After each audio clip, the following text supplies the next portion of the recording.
Hay muchos factores de análisis, las personas no transitan en una vía unidireccional, las personas somos complejas. Hay algunos elementos que podemos compartir con los animales desde el punto de vista biológica, somos seres vivos, pero no todos los seres vivos son personas humanas, dependiendo de los cromosomas seremos de sexo masculino o femenino.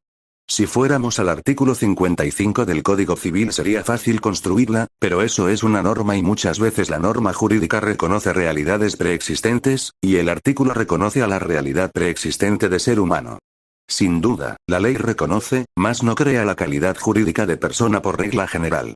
Si la crea al respecto de personas jurídicas, porque son meras abstracciones o ficciones. Pero deberíamos permitir que la ley creara lo que es la persona natural. La moralidad o la eficacia estaría fundada únicamente en lo que determine el soberano, y solamente será una norma legítima en la medida que esté legitimada lo que su legislador imponga. Podría ocasionar situaciones en donde el legislador imponga que personas son ciertas categorías, y que aquellos que salgan de esas categorías no sean personas, ergo, se puede hacer lo que sea con ellas.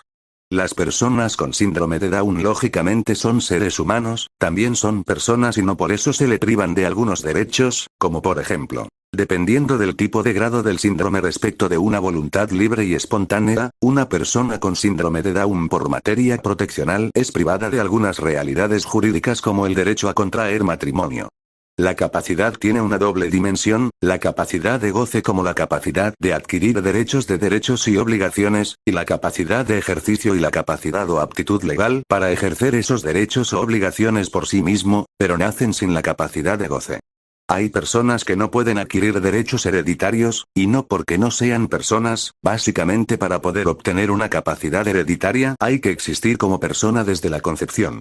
El legislador establece un doble principio de existencia de la persona, el principio de existencia legal y el principio de existencia natural. Otra cosa distinta es que para gozar de esos derechos sea necesario haber nacido vivo. Si los que no son capaces de adquirir derechos y obligaciones no fueran considerados personas, entonces viviríamos en un concepto meramente utilitarista de lo que es ser el ser humano y persona. La moral muchas veces se construye por la religión, y si construimos la moral desde la intersubjetividad se intentaría crear el concepto de persona a través del valor o del concepto axiológico de lo que es la persona.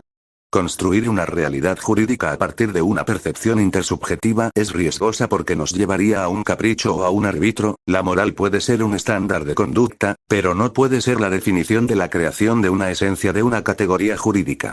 Boecio, haciéndose cargo de las definiciones de humano y persona, dice: nosotros podemos entender que la persona y el ser humano son sinónimos, el ser humano por ser humano también es persona, el simple hecho de ser humano nos convierte en persona, pero lo difícil no es definir persona, sino definir al ser humano, y se entiende que el ser humano es una substancia individual de naturaleza racional, que es lo que nos define en esencia.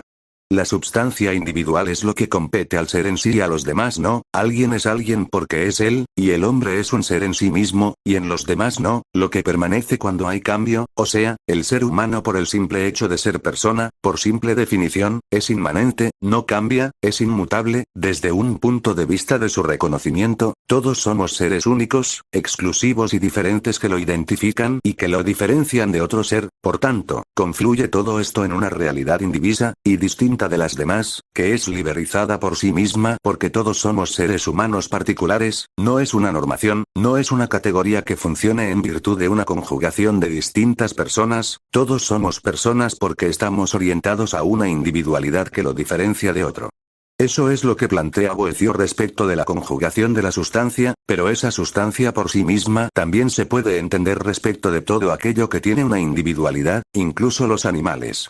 Cada uno tiene una substancia individual que lo diferencia del otro en su propia conformación del ser, este elemento individual lo compartimos con todos los seres que tienen un arraigue biológico.